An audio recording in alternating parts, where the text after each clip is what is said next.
तो गुरुजी English classes में आप सभी का हार्दिक अभिनंदन। पिछले वीडियो में हम लोगों ने केस के बारे में पढ़ा था, उसमें एक टॉपिक बाकी रह गया था, पोसेसिव केस ऑफ नाउन, यानी कि नाउन का पोसेसिव केस कैसे बनाया जाता है। तो आइए देखते हैं कि नाउन का पोसेसिव केस कैसे बनाते हैं।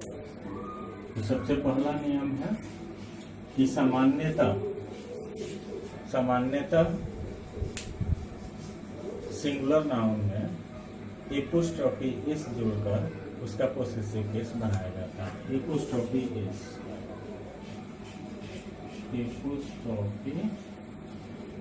एस जोड़कर उसका पोसेसिव केस बनाया जाता है। जैसे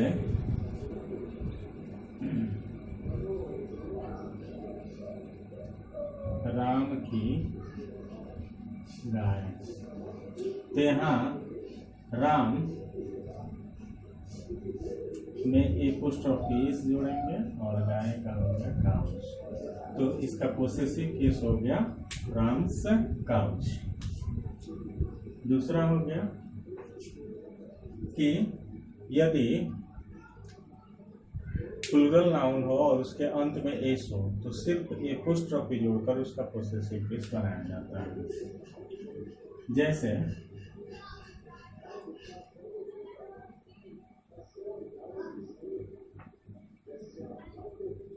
लड़कों की कमीजें,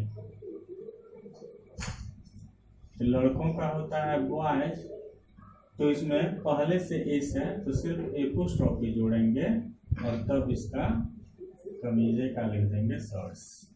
तो ये प्लूरल में यदि एस हो तो इस तरह से बनाते हैं, और यदि एस नहीं हो और प्लूरल नाउन हो तो उसमें एपोस्ट्रोफी एस जोड़कर ही उसका पोसेसिव केस बनाया जाता है। जैसे तीसरा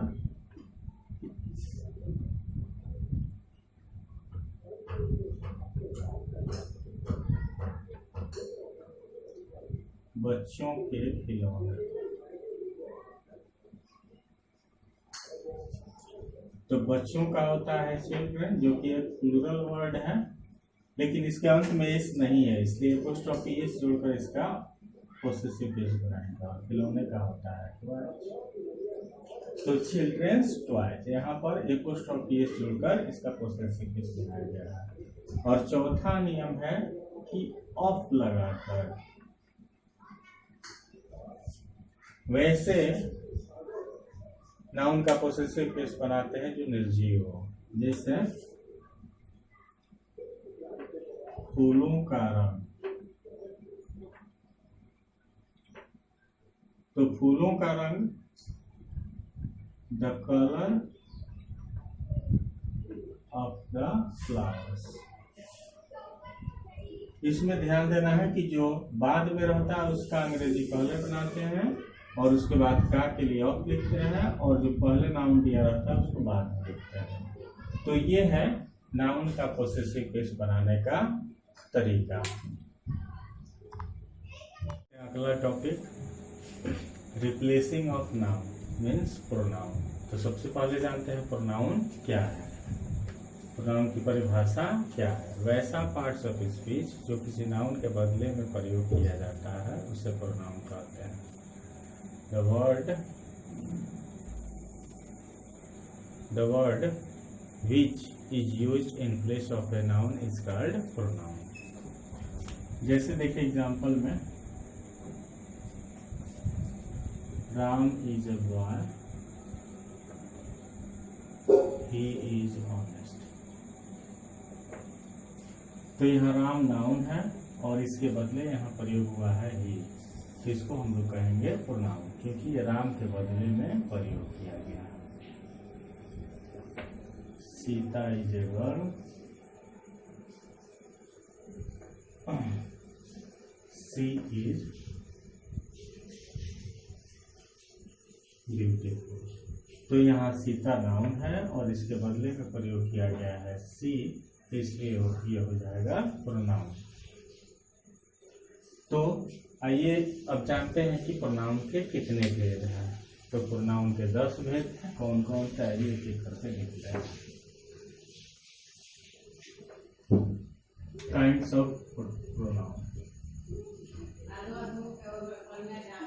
काइंड्स ऑफ प्रोनाउन।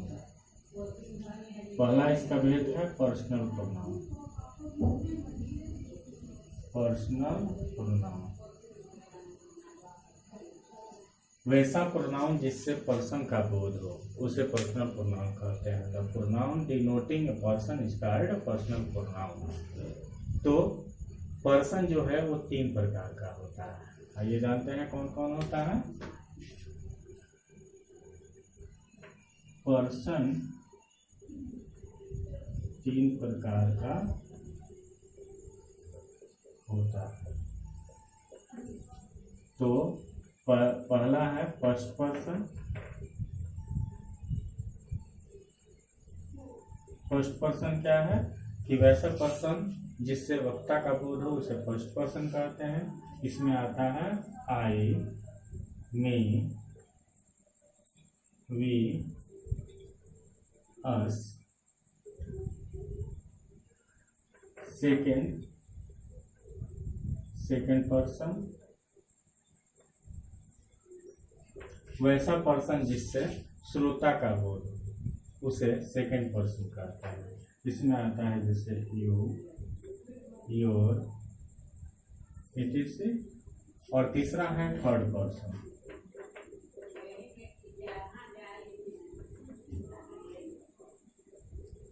वैसा पर्सन जिसके बारे में वक्ता और श्रोता बात करते हैं उन्हें थर्ड पर्सन कहते हैं।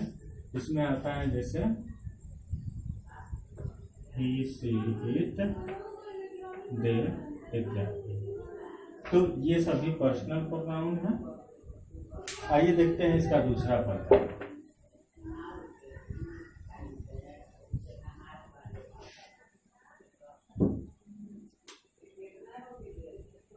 दूसरा प्रकार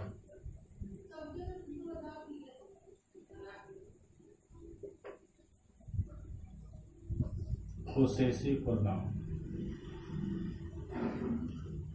वैसा प्रोनाउन जिसे अधिकार या संबंध का बोध हो उसे पोसेसिव प्रोनाउन कहते हैं। इसमें आता है जैसे mine, yours, ours, his, hers, theirs. ये सभी पोसेसिव प्रोनाउन के उदाहरण हैं। तीसरा हो गया रिफ्लेक्सिव प्रोनाउन। रिफ्लेक्सिव प्रोनाउन वैसा प्रोनाउन जो वर्ब के एक्शन को सब्जेक्ट पर परिवर्तित करता है उसे रिफ्लेक्सिव प्रोनाउन कहते हैं। जैसे he hurt himself। तो यहाँ himself जो है वो वर्ब के एक्शन हर्ट को ही पर यानी कि सब्जेक्ट पर रिफ्लेक्स कर रहा है, इसीलिए इसको कहेंगे रिफ्लेक्सिव प्रोनाउन। तो सेल्फ वाले जो प्रोनाउन होते हैं जैसे myself, ourselves, yourself, yourselves, himself, herself, itself, themselves, ये सभी रिफ्लेक्सिव प्रोनाउन होंगे। लेकिन कब होंगे? जब ये वर्ब के एक्शन को सब्जेक्ट पर परिवर्तित करेंगे। चौथा प्रकार आइए देखते हैं इम्फैटिक प्रोनाउन।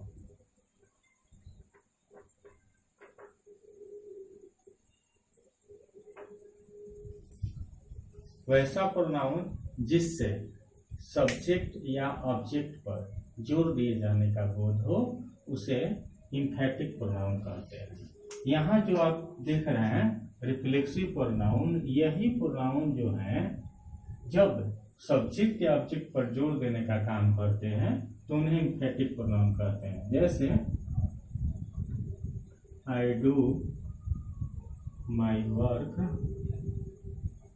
My self. यहाँ देखिए आई सब्जेक्ट हो गया, डू वर्ब हो गया, माई वर्क इसका ऑब्जेक्ट है और माई सेल्फ यहाँ आया है जो माई वर्क पर जोर देने का काम कर रहा है, इसलिए इसको हम लोग कहेंगे इम्फैटिक प्रोनाउन। तो यही प्रोनाउन रिफ्लेक्सिव प्रोनाउन जब सब्जेक्ट या ऑब्जेक्ट पर जोर देने का काम करते हैं तो उन्हें इम्फैटिक प्रोनाउन कहते हैं। आइए अगला देखते हैं।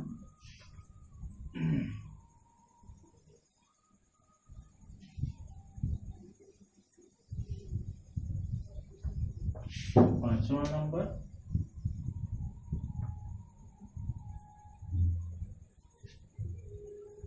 Demonstrative pronoun.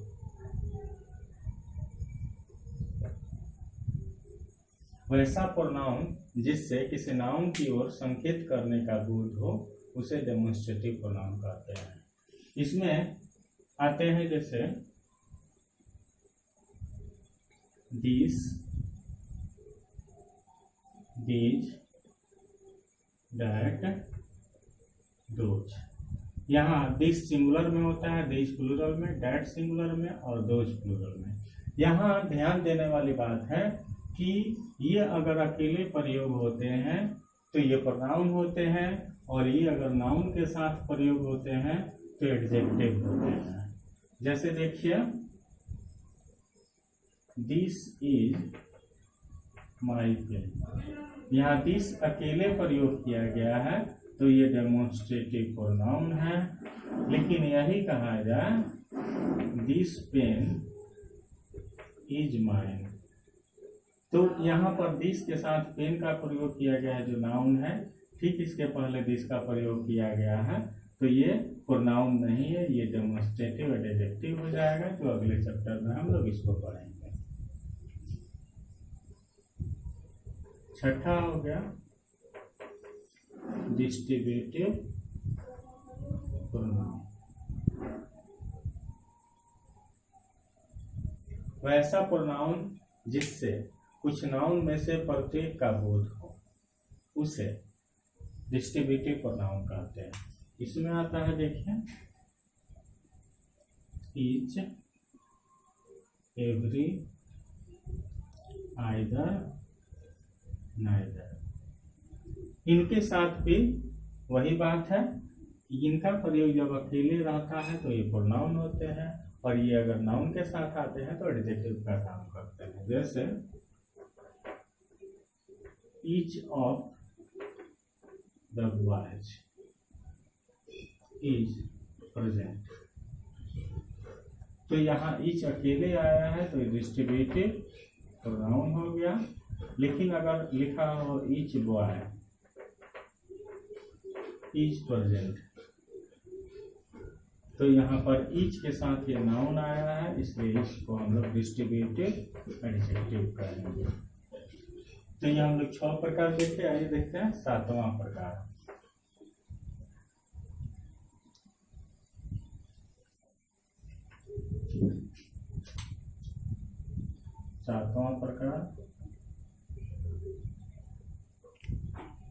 Interrogative adjective. इसके नाम से यहाँ स्पष्ट है कि वैसा प्रोनाउन जिससे प्रश्न का बोध हो उसे इंट्रोगेटिव प्रोनाउन कहते हैं। इसमें आते हैं जैसे हूँ, व्हिच,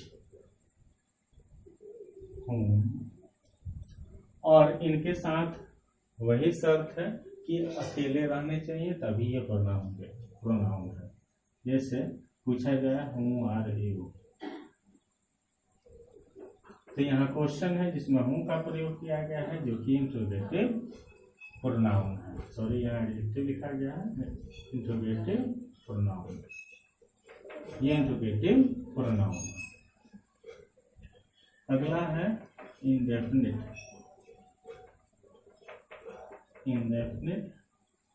प्रोनाउन। नाम से ही स्पष्ट है कि वैसा प्रोनाउन जिससे अनिश्चितता का बोध हो उसे इंडेफिनिट प्रोनाउन कहते हैं। जैसे someone has stolen my pen, तो यहाँ someone जो है इससे निश्चितता का बोध नहीं हो रहा, अनिश्चितता का बोध हो रहा है, इसलिए इसको इंडेफिनिट प्रोनाउन कहते हैं। अगला हो गया रिलेटिव प्रोनाउन। वैसा प्रोनाउन जिससे संबंध बताने का बोध हो उसे रिलेटिव प्रोनाउन कहते हैं। यानी कि जो इंटीग्रेटिव प्रोनाउन आप देख रहे हैं उन्हीं का प्रयोग अगर संबंध बताने के लिए हो तो उन्हें रिलेटिव प्रोनाउन कहते हैं। जैसे the boy who is there is my brother. तो यहाँ पर हूँ जो है वो रिलेटिव प्रोनाउन है, इससे क्वेश्चन नहीं हो रहा है ना। इसका संबंध स्थापित किया जा रहा है बॉय का और इस सेंटेंस के अन्य भाग से, तो इसलिए इसको हम लोग रिलेटिव प्रोनाउन कहेंगे। इसी तरह इनका भी प्रयोग होता है। और अंतिम देखते हैं रेसिप्रोकल प्रोनाउन। 10वां नंबर रेसिप्रोकल प्रोनाउन। वैसा प्रोनाउन जिससे एक दूसरे का बोध हो उसे रेसिप्रोकल प्रोनाउन कहते हैं। इसमें दो ही इसका एग्जाम्पल है, ईच अदर, वन अनदर। दोनों का एक ही अर्थ होता है, एक दूसरे। जैसे दे लव ईच अदर, तो यहाँ ईच अदर जो है वो रेसिप्रोकल प्रोनाउन है। इसका अर्थ होता है वे लोग एक दूसरे से प्रेम करते हैं। तो इस प्रकार आपने देखा कि रिप्लेसिंग ऑफ नाउन जो है वो क्या होता है, प्रोनाउन होता है। तो ये जो भी बातें आपको बताई जा रही हैं ये बेसिक बातें हैं, बेसिक चीजें हैं, इनको जानना बहुत जरूरी है। इसको अंडर एस्टिमेट नहीं करना चाहिए, आपको इसे ध्यान से देखना चाहिए, सीखना चाहिए। और जो सुन रहे हैं उसको अपने कॉपी में लिखिए और उसको समझिए और उसका प्रयोग कीजिए। तो ये वीडियो यदि आपको पसंद आए तो इसको लाइक करें, शेयर करें और सब्सक्राइब करें। बहुत बहुत